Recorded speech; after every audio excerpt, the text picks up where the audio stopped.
Hi, friends, and welcome to Season 3 of the School Librarian Learning Network podcast. I'm Steve Tatro, often known as Dr. T Loves Books, and I love talking about all things related to school libraries. I'm an old dog who's always trying to learn new tricks. That's why in each episode of the SLLN podcast, I'll chat with a school librarian about a lesson, program, or activity they love.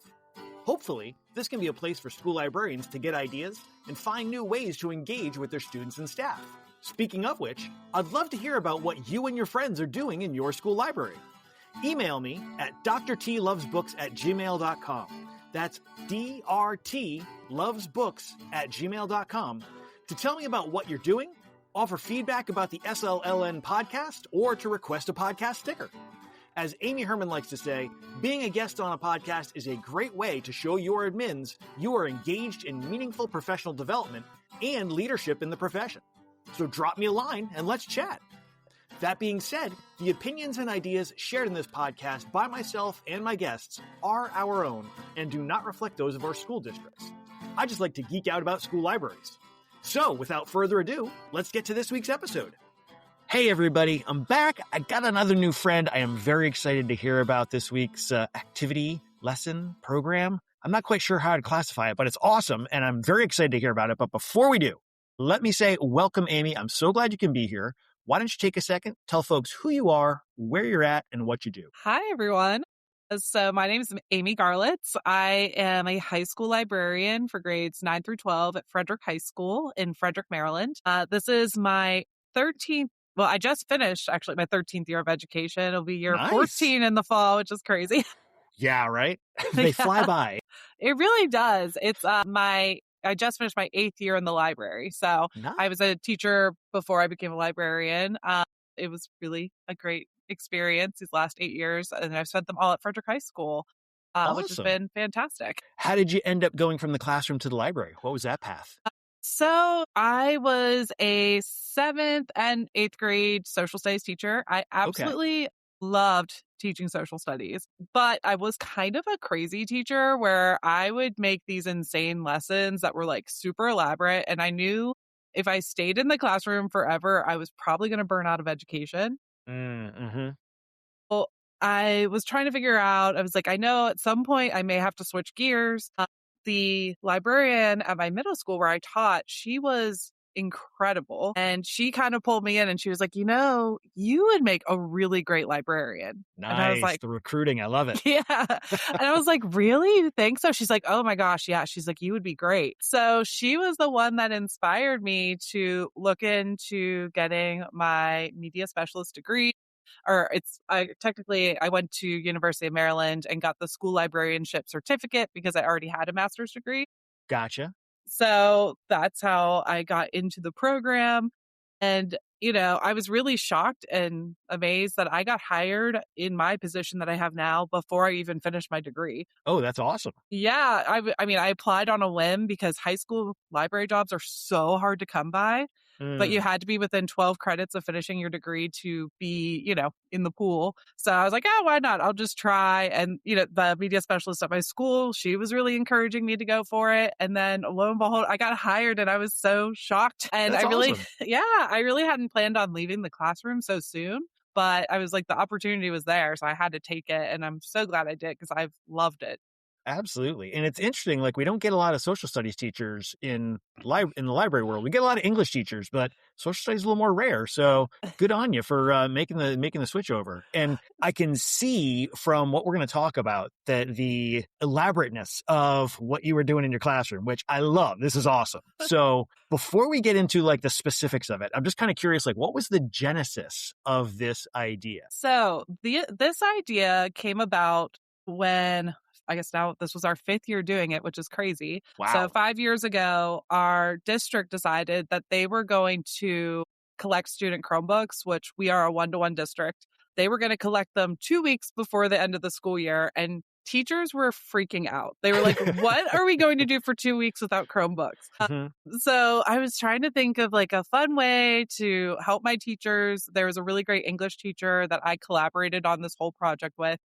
So it's kind of our brainchild that we did together. And, you know, she was like, you know, the 10th grade English curriculum, they study Macbeth. Shakespeare has like appeal for everybody because we let all classes sign up for the Shakespeare Fair, not just English. Okay. So we have a wide variety of activities and events that can appeal to different content areas. And so we thought that would be a fun way to kind of end the year, give the teachers something to do with their kids when there's that extra time without the Chromebooks. And actually, the English teacher that I worked with, she taught a speech and debate class. So she had her speech and debate students do for their final project. They had to come up with a booth for the Shakespeare Fair. And so they were running separate booths that they came up with. And then we extended it the next year to our 10th grade English teachers, and they could have students compete as well. And we would pick the best presentations to come and participate and run booths at the fair. So a lot of it is student made, which is really awesome. And it's their ideas, and they're the ones that are running the booths. Like, I am just kind of like an extra go-to person to help them all along the way. But it's really like what they come up with. That's awesome. Wow.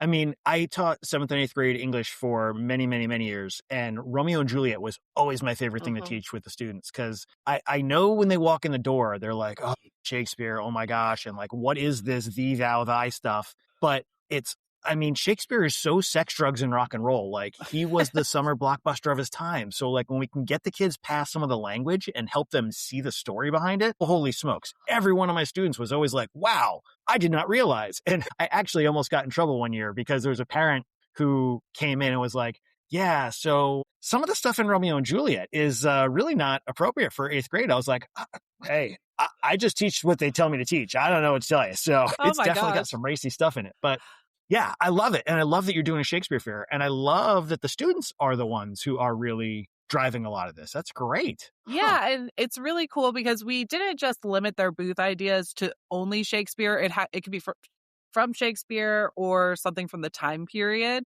Okay. So we've had students that have done presentations on like executions during the time.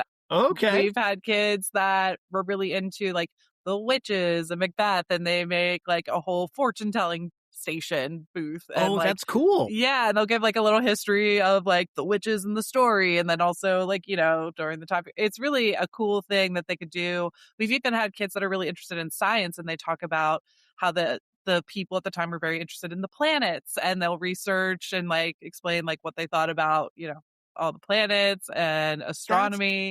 That's awesome. Yeah. Wow. I love these connections they're making. That's amazing. Oh, yeah. We've also had like really great art presentations. We've had kids like create like 3D models of the Globe Theater, which is really cool. Yeah. So lots of really cool stuff. I would say one of the favorite booths is definitely the like Shakespearean insult buttons. Oh, yes. We had one of our speech and debate kids was very artistic. So she made a template that was really cool with a variety of insults. So the kids always enjoy those, and they can color them and make their buttons.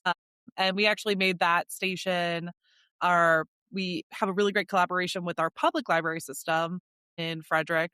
And he'll come in, he'll bring his button maker, and then he also gets to promote his summer reading challenge at the public library. Nice. So it's a really nice little connection to be like, hey, by the way, while you're here, just sign up for summer reading. Yeah. Oh man, I love the synergy. That's awesome. So when you were kind of like when this is getting started with the students, I'm kind of curious, like what's the actual process that the students are sort of going through to, like, I guess the starting point is like, how do you notify them? Like, how do they find out about this in the first place, that this is going to be a thing? So we work through the classes that are like coming up with the booths. Okay. So the English teachers will assign it as an assignment. They'll get a rubric showing kind of how they'll be scored. And we have judges, which I would judge.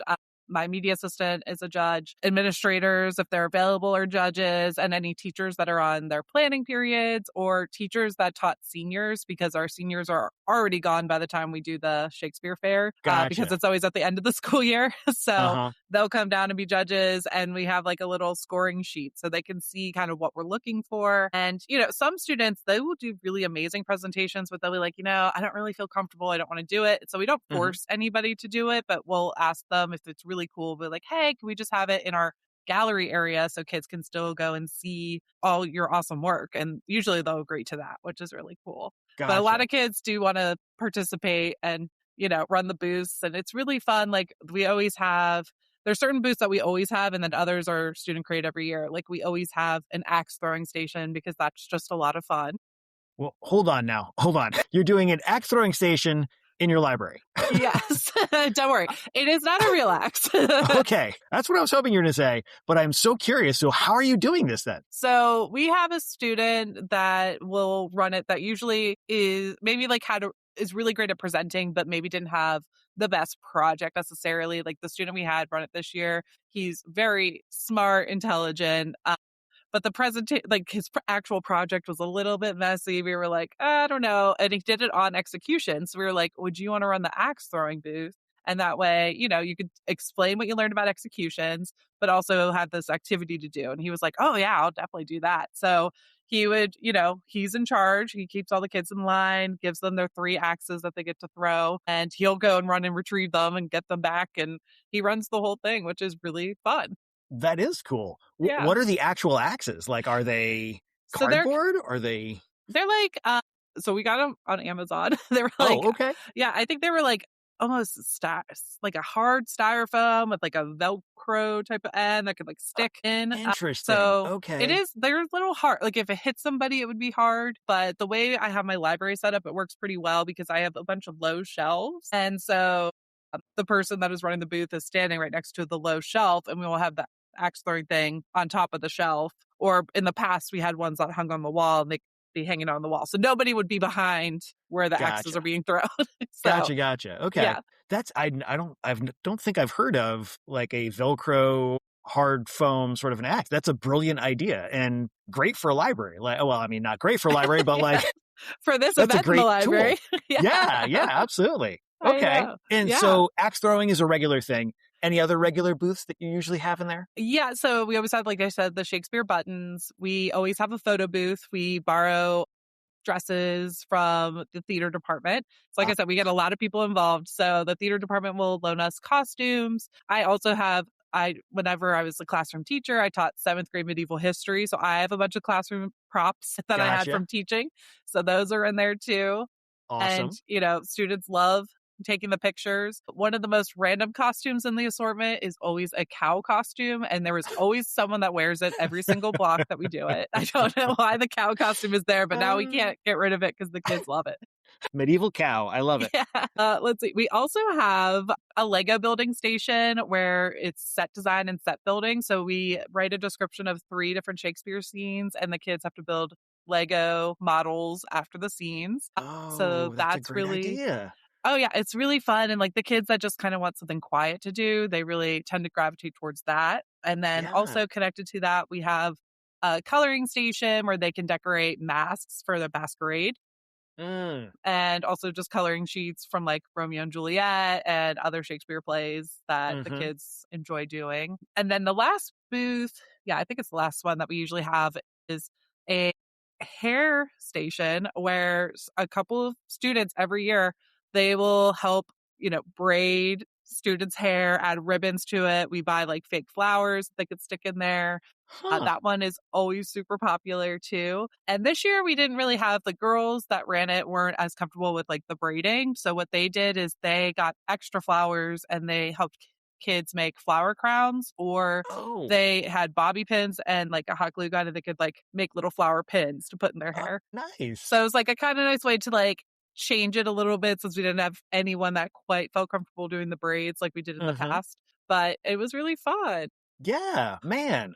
Boy, you've got so many great, like, even if you didn't have the student booths, just the stuff that you've got going for activities are so great. And like so many great like applications and tie-ins and different ways they're engaging the students. Like, that's so cool. I love it. Boy. Oh, yeah. I also forgot we did have one more. We usually have like a movie theater set up in one side of the library where we'll show a film inspired by Shakespeare. So this year we showed West Side Story all day. Okay. And then this isn't every year, but we've had it quite a lot, is a puppet show. A lot of kids will choose to make a puppet show where they act out a play.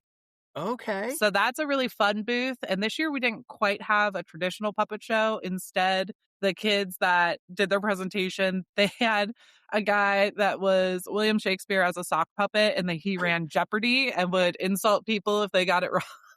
That's awesome. Man. I love that. Boy, your students are having a lot of fun with this. That's great. I know. I love it so much. And I love how Yeah, excited they are about it and how they've really like taken ownership of it and come up with so many cool things to make it better and better every year. Like I feel like every year it just keeps getting better as we keep building on it. that's awesome. So how do they like in the first place, how do they come up with their projects? Is it completely just like you've given them a rubric of here's some things we're going to look for, figure it out? Or is it like, is there some directed, like limited choice that you're helping them with? Or like, how does that roll? So we will show them previous year projects that were really great. We also have a Okay. couple examples of projects that were not great. So they could see like, this would not make the cut. Hmm. And then we do leave it kind of open from there. Like we'll give them a list of ideas of things we've had in the past, but we really leave it pretty open because we want to see what they can come up with on their own and, use those creative juices and see how they can make those connections themselves. Absolutely. That's one thing I always was a little like on the fence about in the classroom was I don't want to give them too many examples because then they're just going to do what they see. Hmm.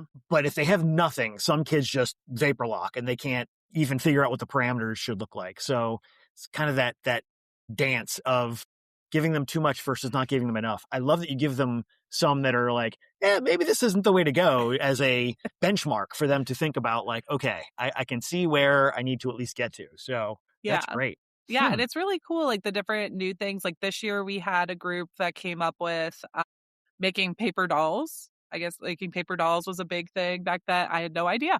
And like Yeah. they had this whole station where like they helped teach the history of like making these paper dolls and they helped people make them. And that was like a whole brand new thing. Like we're 5 years in, I'd never even heard of that before, but the kids found it. Yeah. That's awesome. Man, I love how much they're taking ownership of what's going on here. And you were kind enough to share a document that has a whole bunch of info and pictures. The pictures are amazing, folks. Check them out. So awesome. I'm kind of curious in kind of looking it over. It seems like there are a couple of incentives for students that might encourage them to want to take part. Do you want to share a little bit about that? Sure. So that was actually a student idea.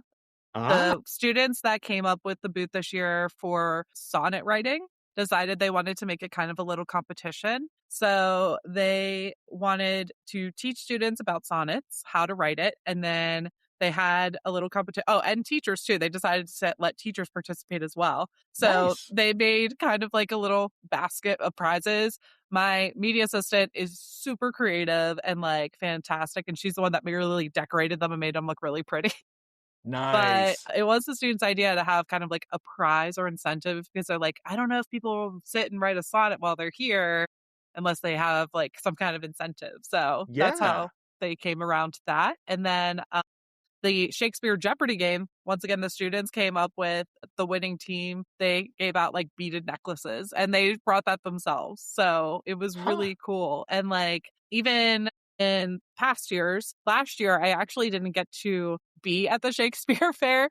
I got everything set up. And then literally the day of the Shakespeare Fair, I had my daughter. So I was not Uh, there. But that's a pretty good excuse. yeah, but the one group last year had a whole thing about gardening back then. And they brought in like pots and dirt and seedlings and had kids, like every kid walked away with their own little pot.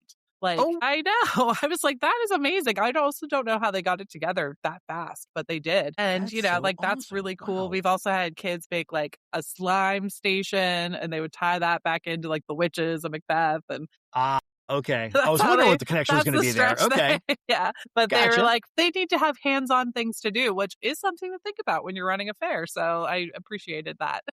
Absolutely. No, I love that. And I love you've got a little bit of an outline for booth judges in your document. And the very first item is the booth interactive? And I love that you are really challenging the students to think about how do we make this something that people will want to take part in as opposed to just like a poster board that you read or something like that. Like really giving them that active element of learning. And it also does it spark engagement? Is it educational? Like, I love these are things that the student should be thinking about if they're planning to be part of this fair. Yeah, it gets them thinking. And, we try to tell them too, like, if when you come to the Shakespeare Fair, what would you want to do? Like, how would you want to be engaged in learning about Shakespeare?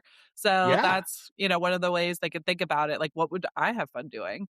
Yeah. The only thing that like a lot of kids have really wanted to do, but we haven't been able to do yet is a lot of them every year always ask to do something with like cooking and food.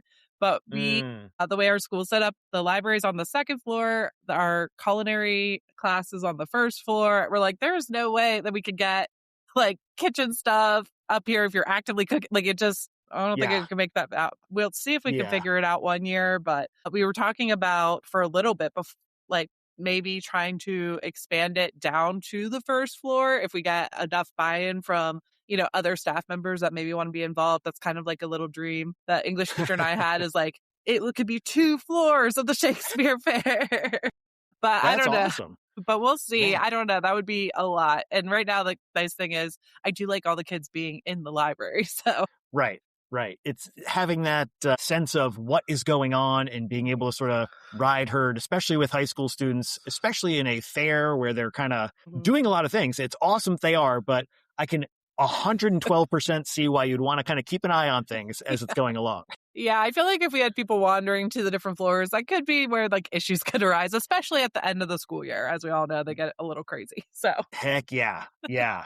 I taught high school for a little tiny bit in spits and spurts here and there. And boy, the work you can get out of them, the thoughts that they can have are amazing, but also the level of their ability to get themselves into situations also rises with their ability to get things done. So yeah, I can see some challenges there, but that's awesome that you are already thinking like, okay, how can we expand? How can we take over even more of the school with this awesome project?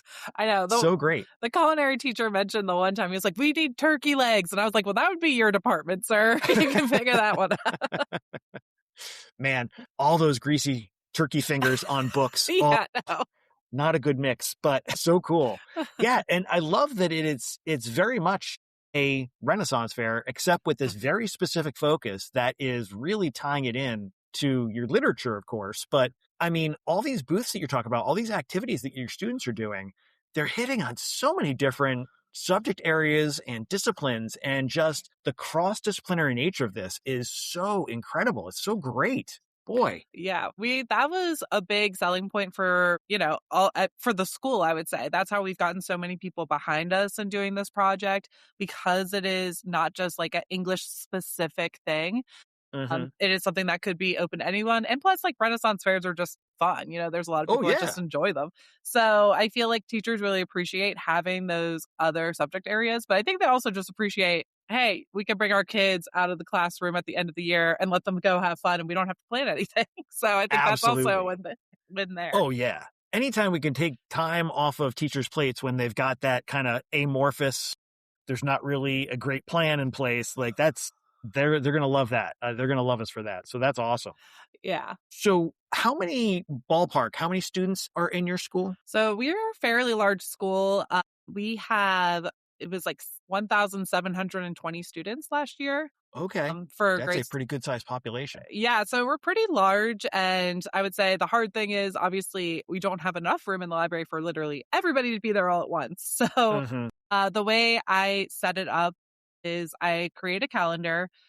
We are a school that follows blocks. So I split each block into half, and I allow, I think the maximum amount of students I allowed at a half of a block was like 90. And then the other half of the block, we have, 90 more. And sometimes it'll vary. Sometimes we have smaller blocks than others, but we usually let multiple teachers sign up to about like 90 students. So, because we feel like that's a safe, reasonable amount of kids in the space that we have.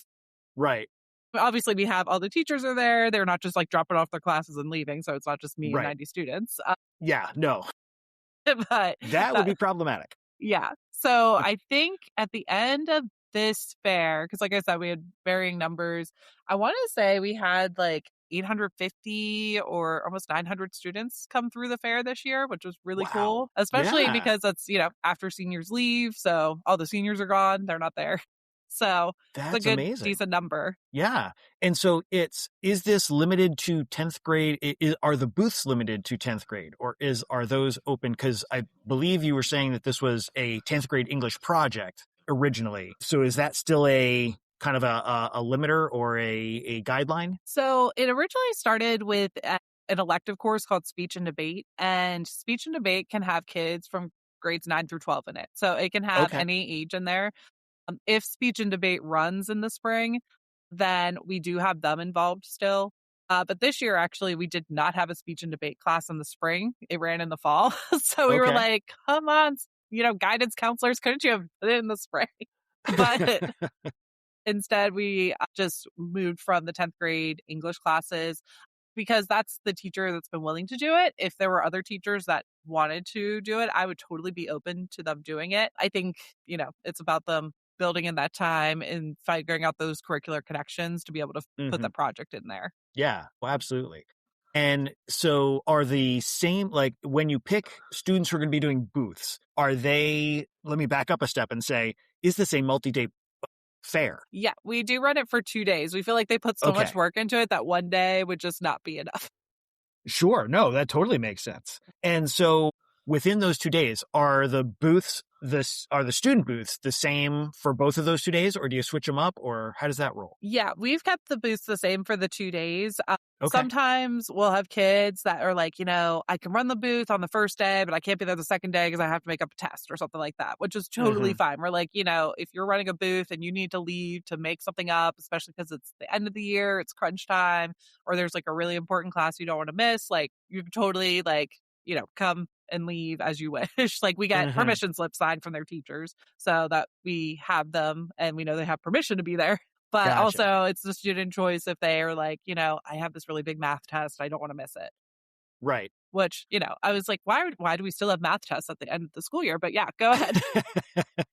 So that actually kind of has me wondering, do the parents have to sign off that the kids are going to be part of the fair, or do you kind of at that age range, are they kind of able to take responsibility for themselves? Ooh. Because I'm in a middle school, and Mhm. so like everything we get parents to sign off on every single little thing that goes along. So You know what? It's funny. Like my co-teacher is the one that's in charge of getting the permission. So I should actually ask her that. But I'm pretty sure because our school is kind of unique. We have this program called the Links program, where students get permission slips at the beginning of the year to go on field trips. So I think because they signed the permission slip for them to be able to participate in all the Links field trips, this counts as one of those field trips.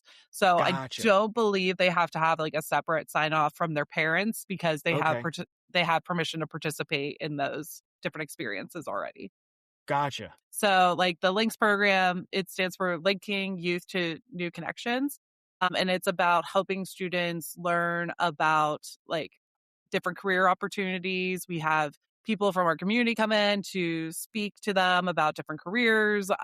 And, it's a really cool extra program that our school has. And it's like a special program that only our high school has, which is really cool. That's really neat. I Mhm. love the idea too of making this a field trip, like that Mhm. it is because it is a learning experience. Like Uh-huh. it's a learning experience for the kids who are engaging in the booths, and it's a learning experience for the students who are going to be passing through those booths. So that's great.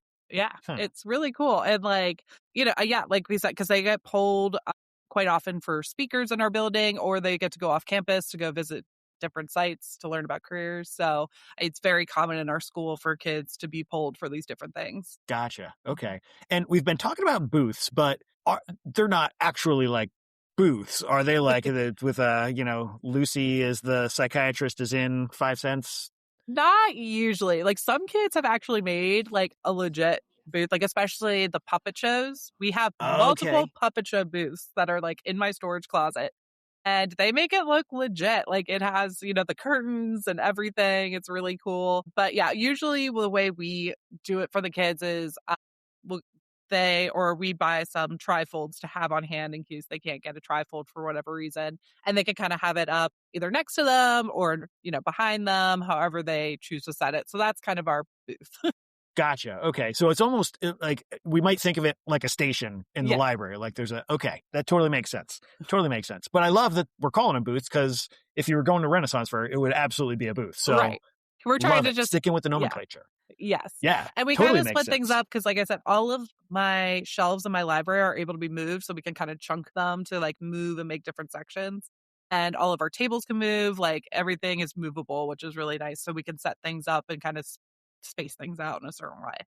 That's awesome. Mhm. Huh. My library is not mobile. It's awesome that yours is, though. That's great. So, okay, so I can see the students are going to come up with their ideas. How do they present them? Like, how do they present them in the first place? Like before they're actually a booth, what's the process for them like submitting the idea for the booth? So they will submit their idea to their classroom teacher.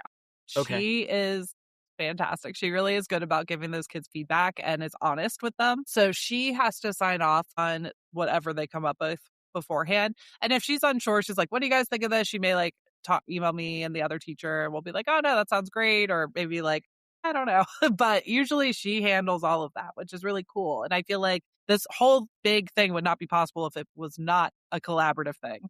You definitely Yeah. need that support staff, or not support staff. They're not support staff, but support each other. Yeah. Oh, absolutely. I mean, just trying to wrap my head around all the stuff you're doing here. There's absolutely no way I can even see one person doing this. So it's awesome that you've got that staff buy-in and strong collaboration because they're clearly like partners in this. This is not just them passing you something. This is all of you working together. Right. And I feel like that's the really fun thing. Like that's one of the things I love most about being a librarian is that collaboration piece and working with teachers and like working together to create something that's really fun and cool for the students to do.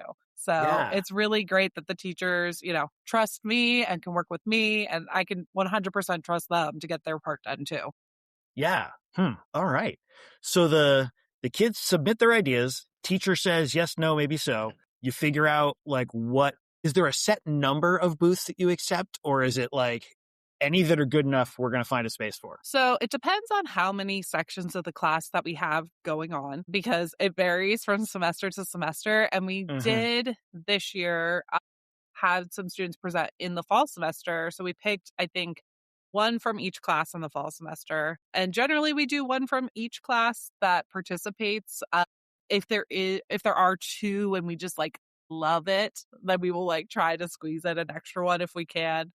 Gotcha. And, it's really awesome because, a lot of our really high quality booths have been from our honors English classes, but we also have our merit, co-taught classes participate in this as well. And we have even had our, multilingual learners participate, which was really cool. And they were able to Yeah. make a booth.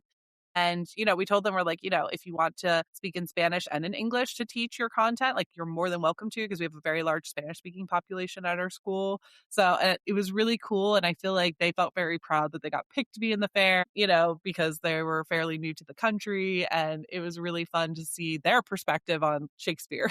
Yeah, that's awesome. And that kind of actually brings me to a different question, related but slightly different. Is there a way that that either the students or you in setting up the fair are sort of differentiating for maybe different ability levels? Or, I mean, you've got your ELL students presenting in the language that's comfortable to them. Awesome. Love it. Is there any other kind of differentiation kind of stuff that goes on? So the way we try to differentiate is we kind of try to think about a multitude of different activities that if I was a student, any kind of student, would I be able to find anything that I would like or be interested in this thing? So Gotcha. that is kind of how we differentiate, not so much by levels. Because, if a student really wants to just color, they could just color. There's a lot of like different options that they have that we feel like kids can find something that is suitable for them by having that wide variety of activities that they can do. So that's Sure. kind of how we differentiate to try. We're more so thinking like, how can we get kids to engage? That's our number one goal. We don't want kids sitting on their phones in a corner Yes. somewhere. We want them to do something. 100%. Yeah. Oh, I love that. And it's great that you are offering so many different ways for students to engage. So it seems like they would almost be hard pressed to not be able to not find something that they would want to mess around with. Like we got Legos, we got coloring, we got person engagement, we've got puppet shows, we've got videos. I mean, you're covering so many bases here that offers so many opportunities for different ways of just engaging with what's there, either with the people or with the materials, which is great. Yeah, that's definitely our goal. Like, we're just like, the end of the day, it's the end of the school year. We want the kids to be doing something productive. Yeah. Well, and that's what I love about it is it's fun, but it's also productive and it's like they're learning. And even this, I mean, obviously the students who are going to be doing some kind of booth or presentation have learned the material that they're going to talk about, but they're also learning those presentation skills and speaking skills and interaction skills that are so incredibly important. And I feel like school doesn't always give them the best opportunity, doesn't give students the best opportunity to learn those skills sometimes. And so you're giving them that opportunity. Plus, the students who maybe aren't presenting are still able to come and see what's going on. And again, learning, engaging, learning through play, super important. And this is like a really nice level of play that is fun, but also, like you said, like there's elements tied to it. It's not just Legos. It's let's think about set design. Let's think about drama. Let's think about how this ties into the story. Like the coloring going along with the stories, the insults, like thinking about what the language means to do an insult like that. So many different layers to it. It's so great. Yeah, thank you. I know. I love it. And like the kids love it. And even, we don't necessarily know when a teacher signs up. Like some kids will end up coming to the fair like 3 times in one day, but they will always find something to do. So I feel like that in itself shows it does have a lot to offer for the kids. Even if they come multiple times, they still have fun. And we have kids that are like so sad if their teachers, like if none of their teachers get in, they're like, I won't get to come. That would be a bummer. I can see why, man. I know. So in terms of when the students are sort of coming through, is it pretty much like come and just see and just explore? Is there like a guided path through the different booths? How does that kind of roll? So generally when the classes come in, we will have them come through the center of the library, and then on the far end of the library, we have kind of a presentation space. We have all the kids like kind of fill in there, and then we will do a brief intro, letting the kids know what the different booths are, what the expectations are when they're in the library, like that they need to find something to do. They can pick whatever they want to do, but they need to find something, not be sitting on their phones.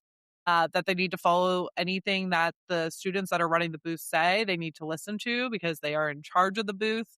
So they need to respect the rules. If they are not respecting the rules of the booth, then they will be sent, to a different booth. They won't get to participate. But generally, the kids really do a great job of following those rules, listening to the students. I think they really respect that it's their fellow students that are running the booths, really, and that, they get to participate and listen to what they say. And plus, they want to participate. So they want to do the axe throwing. Therefore, they'll follow the axe throwing rules. Right. That's such a great, it literally would not have occurred to me to like have okay, before we get going, here are the expectations. And I love that you were starting that way and making sure there's no confusion. We are all on the same page. Here's what the rules are. And if you can't follow it, well, you're not going to be welcome here. So kind of setting that up in advance, especially for something like this, where it's going to be a lot of movement and it's going to be a lot of different things going on and things being thrown possibly. Yes. That's a really good idea. We've even had like sword fighting in the past, so we definitely needed to have rules and expectations for that. And I think also the big thing about introducing it is the kids hear what all the different booths are. So it forces them to like not just see the axe throwing, but then maybe they'll hear about, a different booth that they're like, oh, I'm interested in that too. So they'll be like, I'll go throw an axe and then I'll go do that too. So it's nice that they'll kind of get a little preview of what's going on instead of just getting maybe stuck in one booth. Yeah, absolutely. And so you said they're usually half blocks. How long is half a block roughly? So I'm trying to think, like, how did we split that up? Because our blocks are about, we do like 45 minutes. We may have done 45-minute chunks, I believe. Okay. That's big. I mean, that's more than I figured. I know. It may have been 35 minutes. I'll have to like double check my calendar. But yeah, we wanted to leave time in there to like kind of set up really quick in between the different chunks. So yeah, maybe it was 35 minutes. It must have been 35. Okay. So that we had that time in between to kind of reset things, give the kids that are running the booths like a quick little break before going on. And, the way we set it up too is, since it's 2 days, we have 3 lunch shifts at our school. So the first day we took first lunch, and second and third parts were able to come in. And then we flip-flopped our lunch for the second day. So that way the first lunch people could come to the fair. So that was like another way to try and get more people, different people coming in. Yeah. Boy, that's awesome. And think there's absolutely a value in having a limited amount of time, and giving them that preview up front kind of helps them to maybe mentally map out, okay, I've got 35 minutes. If I'm spending 10 minutes here and 10 minutes here, I'm not going to be able to hit everything. So I've got to think kind of strategically, which is really clever to kind of put that on them a little bit to think it through. Yeah, for sure. And like, we didn't want to give them too much time. And plus, cutting those blocks in half allows more students to come in and participate. So that was our goal, to try and get as many people as possible through the fair and have that fun. So it doesn't give the teacher the full block, but it gives them a decent chunk by the time they like leave their class, come down, go back. It gets them through a lot. Well, and I have to imagine that even after you've been there, you go back to class and now you've got something to talk about. Like, what did you like best? What were the things that really stood out to you? What did we learn? Like, just so many conversational options there. And even for the classes that are going to come down for the second half, you can sort of preload that sort of thing. Like, okay, there's going to be lots of different things. What are some things we want to think about when we walk in? Like, so many possibilities for helping the teachers fill that time, but also taking that learning from the space into the classroom as well. Like, that's great. Oh, yeah, definitely. I need to ask some of the teachers and follow up. I feel like usually during the Shakespeare Fair, it's so chaotic. Like, I never get to follow up with them and be like, yeah, what do you do after you leave? I don't know. Well, the fact that you've been doing this for 5 years clearly speaks to this is something that is really getting some mileage in the school. And clearly the students are liking it. If they're the ones who are coming up with different kinds of booths and pushing for new, different ideas, like, that's awesome student feedback right there. And I think you said that some of the students are kind of maybe doing it and then the following year they want to return. Did I catch that correctly? Or yeah, so with the speech and debate students, the way that elective works, since it is 9 through 12, they can take that course multiple times. So we've had a couple students that have run a booth for multiple years, which is really fun because they'll take what they learned the first year and kind of be like, all right, I learned this, I learned that I need to, say this a little bit differently to get the kids to really get into it or whatever. And it's really cool seeing them learn from those experiences and grow. This year we had all brand new people. It was all 10th grade English. So we were like a little bit nervous because it was our first year not having those kind of like crutch speech and debate students. So we were like, oh my gosh, how is this going to go without the speech and debate kids? Like, they're usually like our like go-to, like they're going to be great. But the 10th graders seriously rose to the occasion and they did such a wonderful job that I was thoroughly impressed. And I think too, it was kind of a good almost like a commercial for the English teacher to get kids to sign up for speech and debate, because it'd be like, if you do speech and debate, you might be able to do a booth again. Yeah. Oh, nice. Stealth marketing. I love it. So the students are clearly enjoying this. Have you gotten any kind of feedback from the teachers or from the administrators about this program? Oh, yeah. The teachers and the administrators are both very supportive of it. They all really love it. The first year, like I said, we built on it each year. I just basically used the library materials I had on hand, but now we'll get the English department sets aside some money to put towards the fair now. Nice. And like I've been like planning in the future, so I get a decent budget for my school library, so I'll make sure I put a little bit of my budget aside for the Shakespeare Fair now to get those extra materials as well, which is really nice that I'm able to do that. Yeah. So it's a really cool way to make sure that we always have, flowers for the hair and, just markers that work at the end of the school year. Yeah. Which can be a struggle.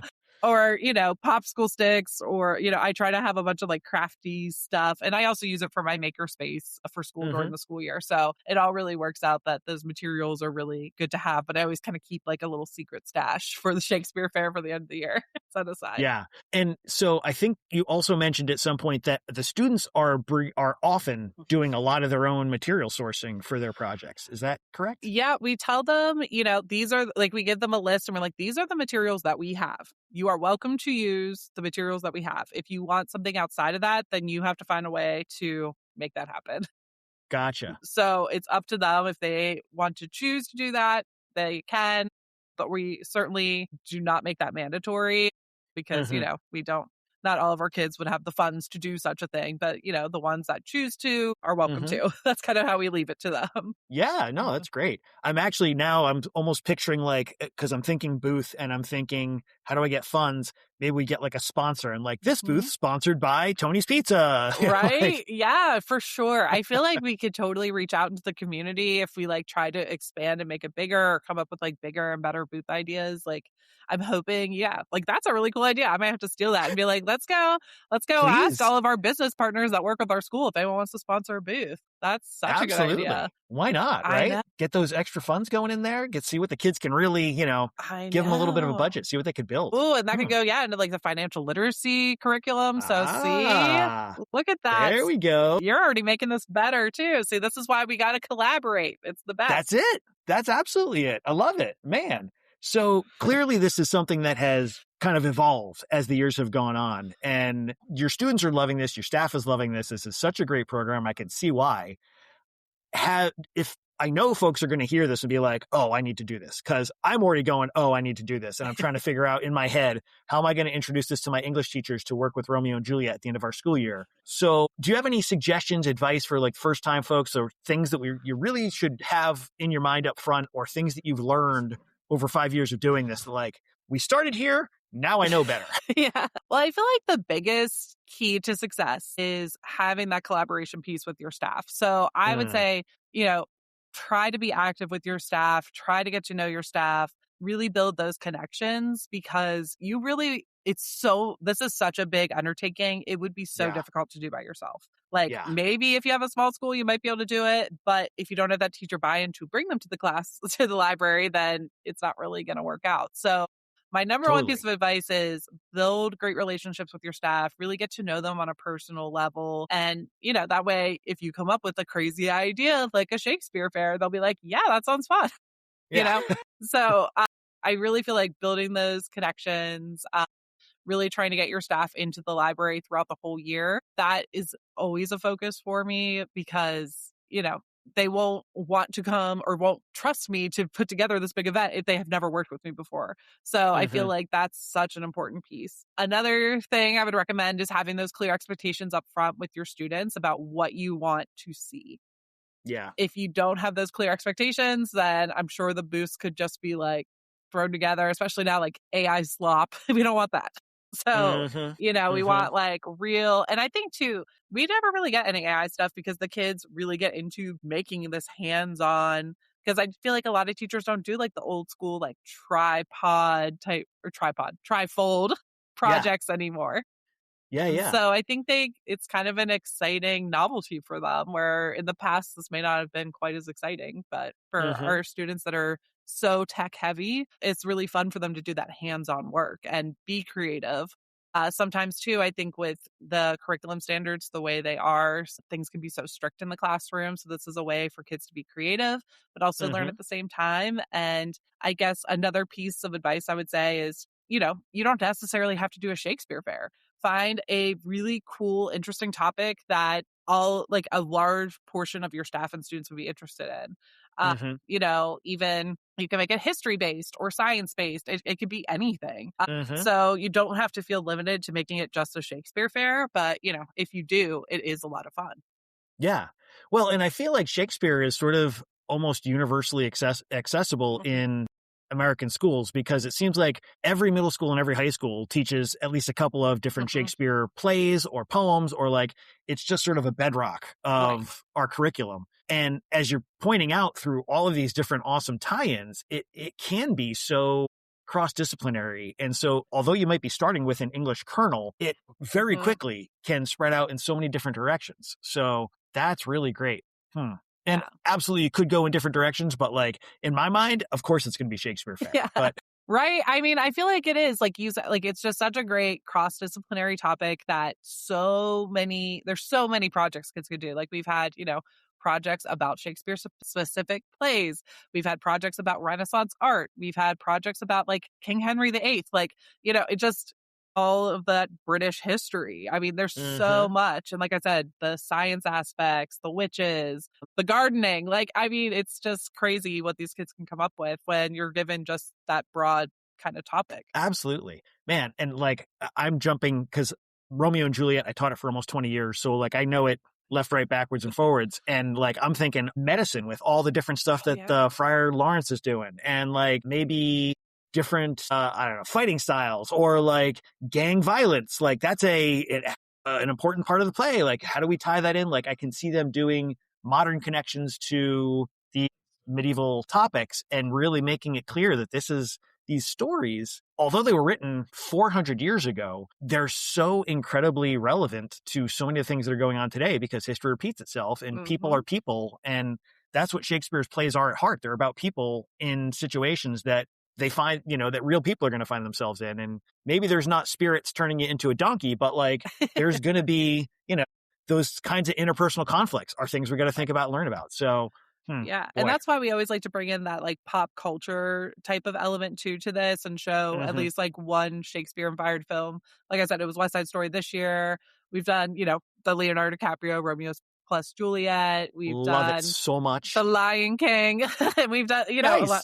Yeah. So we've done different pictures. I'm trying to remember what other videos we did. Oh, I think one year we did do like kind of like a compilation. Like we had kind of clips from different ones too. Okay.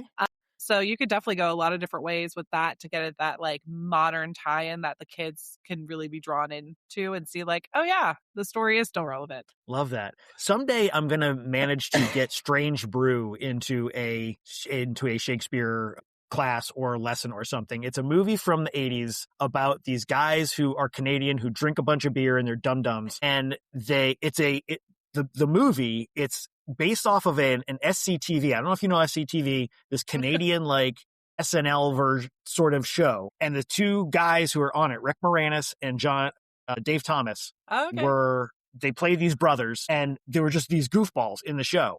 But they managed to get money to make a movie and they made a movie called Strange Brew. And it is Hamlet. But it's Hamlet told in 1980s Canada with these two beer drinking guys who have to go to Elsinore Brewery instead of Elsinore Castle. And the uncle has died and they're trying to help this heiress like get her, the father's died and they're trying to help the heiress get her brewery back from the evil uncle. And like, it's so funny and goofy. And if it wasn't all centered around beer, I feel like I would have zero problem making it work. But it's all the beerness. I was just going to say, the beer may be where you lose the admin. I don't know if that will get through. It really is. And it's such a shame because it's such a good adaptation. Like it's so funny and goofy, but does actually hit like all the story beats. But anyway, that's the hill I will someday die on, I'm sure. But your last year in education, just bring it out. Exactly, man. Well, I mean, this is awesome. I love that you have shared this out and that you were, thrown out in the world. And I happen to see it on social media. And I'm so glad I did because this is awesome. I really, truly appreciate you sharing this. Oh. I think we're at the point we're going to take our 90-degree turn and go into our book break. Book break. Squiddy. Yay! So, for the book break, anything you want to share, what do you want to get on people's reading radar that they may not know about? Or maybe they do know about it, you just want to trumpet it because it's so good. I know. So this was hard. It was hard for me to come up with just one because at the end of the school year, a really big, like trending, popular book for my library was Listen for the Lie by Amy Tintera. It is a thriller. And it is so good. It's technically an adult book. Like I think on Mackin, it was rated grades like 10 to adult. So I was able to get away with it in my high school library. And the kids love it. And I loved it. Like it was one of my favorite reads on Goodreads from the year. Okay. It's one of those murder mysteries that you can't put down. And in it, basically, this woman, she's really a very snarky narrator. She's very fun to follow. But you find out very quickly that she is suspected of killing her best friend. And she doesn't remember anything from the night it happened. And, it's been years since this murder happened. She's moved away from her hometown. She has to come back because her grandma, who's like her best friend, is like, you need to come back for my birthday. I think it's her 80th birthday. It's a big birthday. So she's like, all right, I guess I have to come back. And when she's coming back, she finds out that this famous true crime podcaster wants to solve this crime. So it kind of has those podcast snippets in it. It has her voice in it. It is one of those books that like has so many twists and turns and like I really could not put it down. And the kids were the same way. I had students that checked it out and they would return it the next day. And they're like, I read it in one night. It was so good. Wow. And okay. So they all loved it. And, my media assistant, she's not even a big thriller reader like I am, but she loved it too. Like, so it's had, appeal across multiple audiences. I would definitely recommend Nice. that if you are looking for like a good summer thriller. Okay. The other book that I recently read is, I feel like, everywhere online, but it's Yesteryear. Have you seen that one posted about? I have not. Oh, so it's really a big book right now. It is an adult book, but it's very unique. It's about this woman that is a trad wife on Instagram, that she has all these influencers, and then she kind of gets transported back into the 1800s and has to live that like kind of like trad wife life in the Huh. 1800s. So you're trying to figure out like, how did she get here? How was she gonna get out of here? Like, what happened? So it's really interesting because the main character is awful. Like, she is a terrible human being. So it's an interesting read. I feel like this book is very divisive. Like, people either love it or they hate it, but like it is one that like so many people I've talked to have read and are dying to talk to anyone about it. So if you kind of want to get on that buzzy book train, Yesteryear is definitely a good option for you this summer. Okay. All right. I love it. Two Yeah. great book recs. That's Yeah. awesome. Man, thank you. I really appreciate that. Now, I know folks are going to want to be able to see what else you've got going on because this is just the tip of the iceberg. You've got so many cool things happening in your library. Where might people go looking for you online if they want to see what's going down? So my Instagram is Adventurous Librarian, and I also have a school library Instagram. That's kind of like my official, more student-facing one, but you're welcome to follow that one as well if you want to see what I'm posting for the kids. The Adventurous Librarian is more so for fellow librarians or teachers or just people that like books. But my school Instagram is FHS Cadets LMC on Instagram. I also have a TikTok, which is Adventurous Librarian. And I also have a Twitter, which is just Mrs. Garlitz. So I kind of have different names because my Twitter I made when I was in the classroom and I just kind of kept it the same. But, I am trying to get back into posting on Instagram. I was really good during COVID and then I kind of fell off because I had babies, but my media assistant and I, for the end of the year, said our goal is to start posting all the cool things we're doing to share. And then lo and behold, you reached out. Like, I was like, all right, I'm going to make something about the Shakespeare Faire. And we're just going to start posting again. And then you found me. So I was like, see, it's encouraged me to start posting again. It totally works. It totally works. No, I mean, I'm so glad that you did because this is such an incredible, we already said cross-disciplinary. I mean, this is just so many awesome elements to this. And I love that so much of it is student-driven and you've given them a framework, but they are just running with it. And that's, I think, one of the greatest that's really, to my mind, the best educational action that we can get when the students are the ones who are engaged and involved and moving things forward. And it's not just rote memorization and spit stuff back. So this is like so many skills, so much knowledge. You are doing them such an incredible service by having this. So I truly appreciate you taking the time to come and share this with us. Well, really, really great. Thank you so much. I'm so glad that you could see, like, empowering our students really just makes, everything more powerful in general. So giving them the tools and the ability and the trust to be able to run something like this has really been quite amazing to see. So I'm really glad that I could share it with you and your audience. Like, this is amazing. Well, thank you so much. I know folks are going to want to follow you online because I know I am excited that I'm following you because this is great. And hopefully we can have some more conversations in the future because this was just amazing. Thank you. I would definitely come back anytime you want to have me. All right. I'm going to take you up on that. Thanks for joining us for this episode of the SLLN podcast. Be sure to check out the show notes for the episode. They feature links to resources shared by our guest, as well as ways to keep in touch with them, and links to the book break titles. I'd love to hear from you. If you have feedback, a comment, an idea, a question, or something you want to share, you can email drtlovesbooks@gmail.com. That's drtlovesbooks@gmail.com. Know a librarian with something we could learn from? Let us know. Until next time, be good, be safe, and be well.